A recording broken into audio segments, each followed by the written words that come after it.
to moment. I want to understand the difference between the inspiration that is from my human being mind versus my inner being mind, because sometimes they're kind of close. Well, let's just start by saying that inspiration is always coming from broader perspective. Mm-hmm. Inspiration is something that you've prepared yourself to receive, while motivation or presentation is not necessarily that. That's something that you're conveying out rather than receiving in. So let's think in terms of being transmitting and receiving mechanisms. And when you've really got it going well, what you're transmitting and what you're receiving are the same thing, same vibration. Yes. Okay. But this is the piece that we really want you to hear.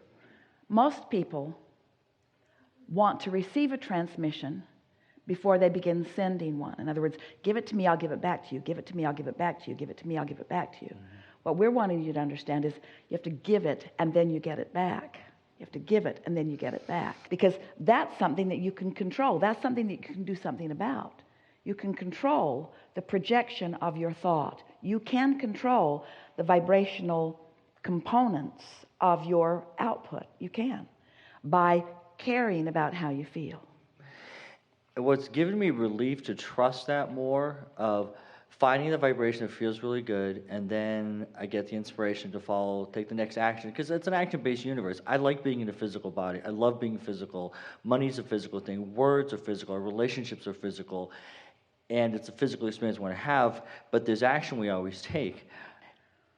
I've recognized that my inner being knows so much more detail and fun and excitement than I can imagine. But that's what I really kind of trust, not to hang up on the outcome. We have an important question for you. Yeah. This is what you're reaching for. And as we chew on this a little bit and you give us the answer to this question, you're going to find a big piece here.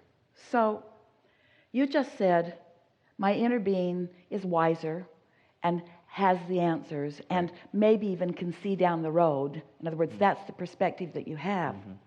What we want you to feel, you said it to us just now, but when we say it back to you, you're going to feel it in a stronger way.